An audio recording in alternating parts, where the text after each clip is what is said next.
Alright, so in the last video, I explained how neediness is actually very unattractive, and how non-neediness is one of the most attractive qualities you can have as a man, because it conveys that you're not emotionally invested in what she thinks of you, which means that you consider yourself to be valuable and high status, and you're not coming across as being desperate. So now I'm going to explain to you one of the biggest mistakes most guys make that causes them to act very needy, especially around the girl that they like. So this video is going to be called Neediness and That One Special Girl. So like I explained in the last video, neediness is basically being more emotionally invested in the girl than she is in you. And that being the case, one of the worst things that you can possibly do is to start to become obsessed and to get a huge crush on some girl that you barely know. Maybe the girl showed you a little bit of interest, maybe you talked to her once for a couple of minutes, or maybe she's in your class or at your work and you've never spoken a word to her before. So many guys who are shy or who are inexperienced with women have this very bad habit of fantasizing.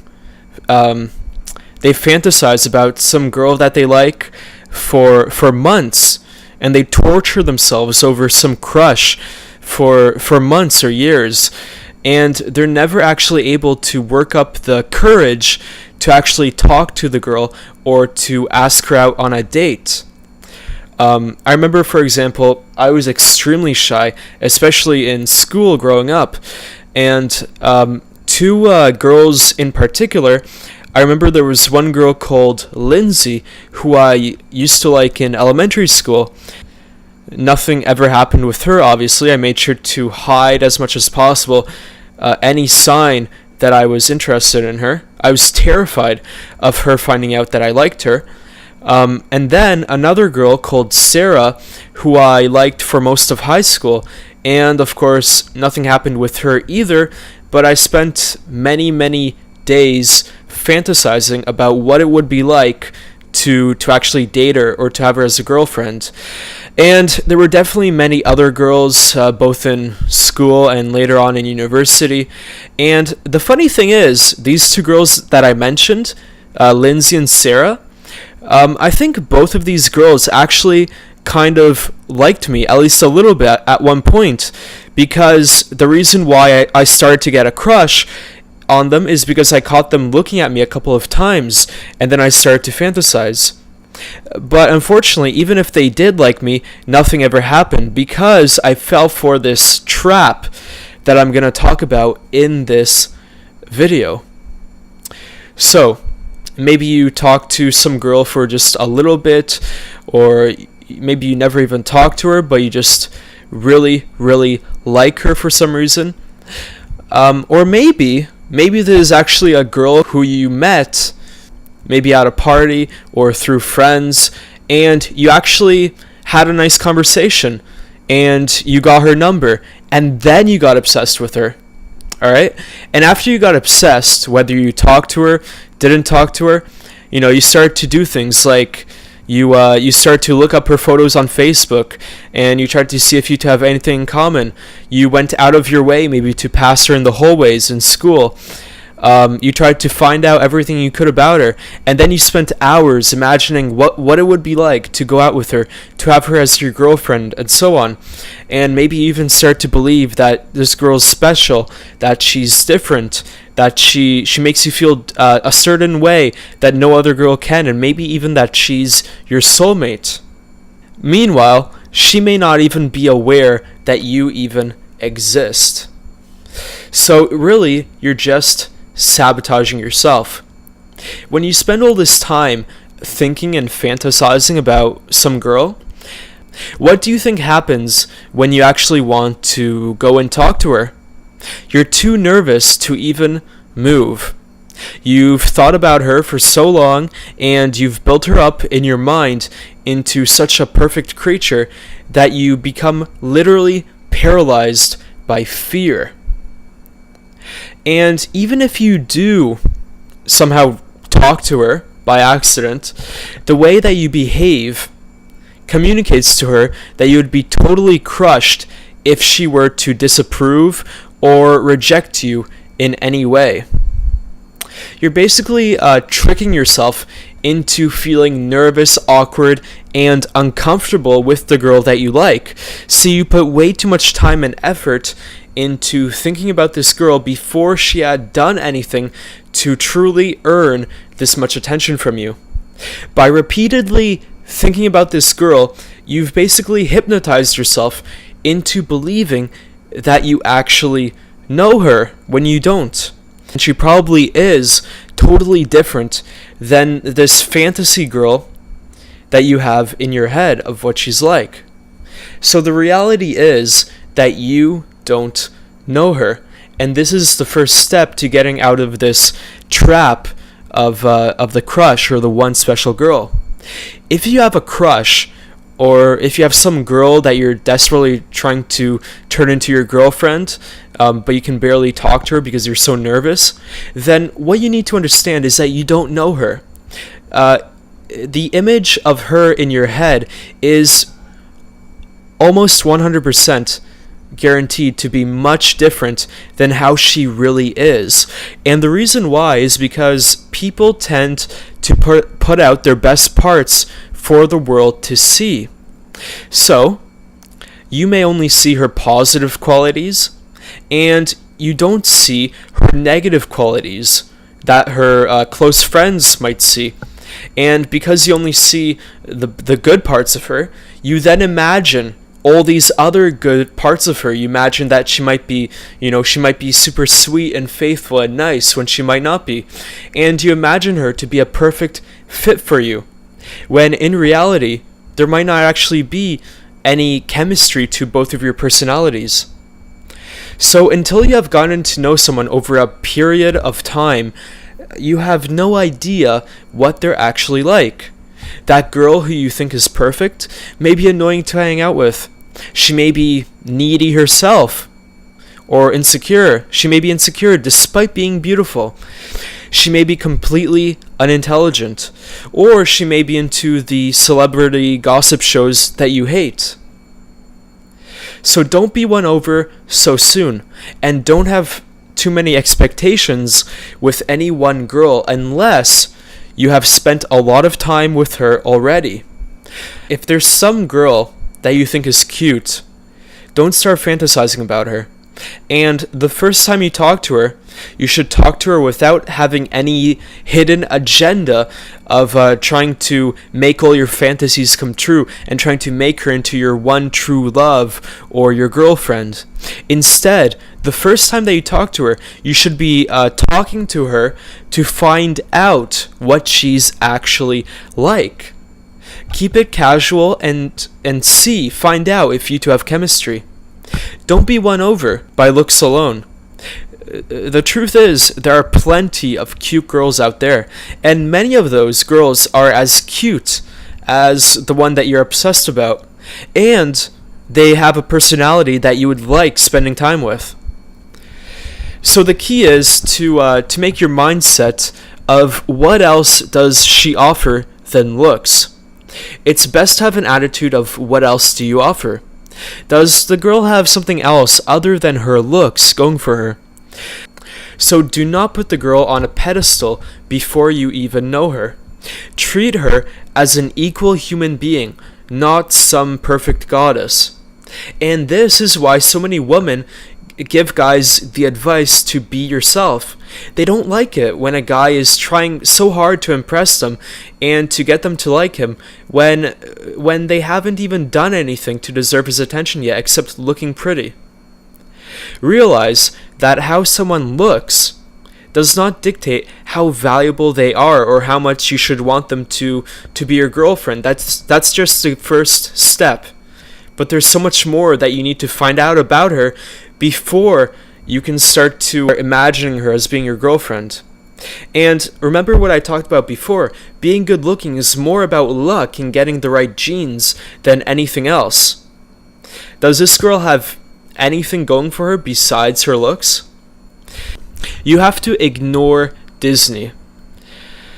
Disney and all these superhero movies and all these other romantic movies out there just play into this obsessive and negative and destructive thought pattern that so many guys have. See, all these big movie executives and scriptwriters, they know that guys tend to get obsessed and fantasize about girls, so they write these movies to fit into the way that you think. And at the end of this Disney movie or the superhero movie, the girl usually sees through the hero's nerdiness and realizes how much of a nice guy he is, and they fall in love, and she starts dating him. Unfortunately, this pattern, which you see so often in movies, basically never happens in real life. In real life, what happens is if a guy feels undeserving of a girl and he's obsessing over her all the time, then his needy behavior would turn her off 9 out of 10 times, and chances are he'd just be too afraid to talk to her or to make any type of move. So, I'm kind of being a professor of harsh reality here. And the reality is that girls are attracted to guys who are not emotionally invested in them. In other words, girls are attracted to when a guy is indifferent about her, at least in the beginning. This doesn't mean that you have to be totally indifferent and not care about her if she's your girlfriend, but if you're trying to attract her in the beginning, then this mindset of not being obsessed with her, not putting so much emotional investment in her, not thinking about her, this is what's going to make you successful in attracting her in the beginning. And this is also another reason why these guys like rock stars, bad boys, and assholes are the traditional examples of guys who can easily attract women. For example, the rock star has plenty of other options, so he doesn't obsess over any one girl. And the bad boy definitely doesn't start to fantasize about a girl and get so attached. In fact, usually it's the girl who is, getting a big crush and fantasizing and getting obsessed over the rock star or the bad boy. And while these guys are able to attract the women, what about the nice guy who thinks about the girl 24/7? Forget about what the movies show you. What actually happens in real life? Well, he either doesn't exist to the girl, or he's just too scared to make a move, or he's in the friend zone. If you think back to your experiences when you had a big crush on the girl, or maybe any one of your friends who told you that they had some big crush on the girl, did they ever get that girl? Probably not. So much for the movies. Is hearing what I'm telling you in this video a little bit painful to you? I know it was definitely very uncomfortable for me to hear when I first was learning about this. Because it's basically like letting go of some kind of a drug. See, sometimes having these fantasies about one girl, it's kind of like a comfortable escape from reality. Especially if you're inexperienced with girls. It might be a fun escape to think about some girl and to imagine and play out all these movies in your mind of some life where you actually do get to date her. And if that's what you want to do, then that's fine. But you should just realize if you're becoming so attached to some girl in your head, then you probably won't ever get that girl who you're fantasizing about, because you're just sabotaging yourself and you're making yourself needy. You're causing yourself to get into that needy mindset, which makes you feel nervous and awkward around the girl. Here's a quote: "If you put someone up on a pedestal, they'll have no choice but to look down upon you." And here's some more bad news. You don't have a soulmate. Whenever I had a big crush on a girl, in school or even later in university, I always thought and believed that she was the one for me, that she was the only girl in the world who I could feel that way about.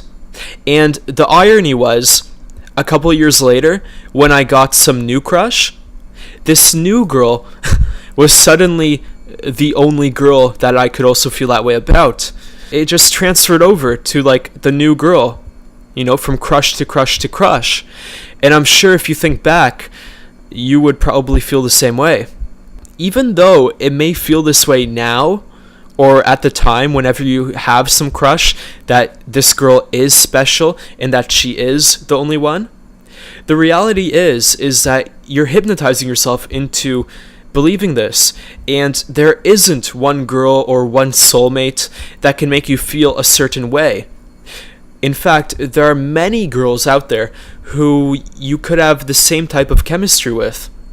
Even with all I've said so far in this video, I'm sure some guys who are watching this video are still asking, but how do I get that one girl that I like? The best way to get that one girl is to get out of the needy mindset. You have to stop being so invested in one girl. And you have to make this mindset shift. Instead of viewing this system or your dating life as a way to try to get one special girl, instead view it as a way to become good with girls in general. So you can never really guarantee that any one specific woman or girl is going to like you. But what you can do is you can become an overall more attractive guy who can meet many other girls just as attractive as her. It's all about having options. Guys usually get into this trap of one special girl when they have few or no options. So they just pick the one girl in their class or work who they find the cutest. And if they lived, in a different city, they just pick a girl in that class or in that different workplace who's the cutest. So the key is to get out of the trap of having few or no options. And the best way is to spend some time learning how to meet and talk to a bunch of different women so that you don't spend all your time fantasizing about one, by not taking the mindset of being some sniper trying to get one girl, and instead going out there and meeting different girls and finding ones that you have chemistry with. Your chances of actually getting a cool girlfriend go way up, because you can talk to that girl in an attractive, non-needy way without getting overly attached and obsessed with getting her at the beginning. So if you don't have some kind of habits or system in place in your life for meeting different women, more than one woman, then you'll start to feel desperate because you have a lack of opportunity and options. So you need to learn how to meet women consistently and how to actually get out there. This doesn't mean that you have to start approaching 10 women a day, but you do have to become less passive. And I'll show you how exactly to do this in a later module.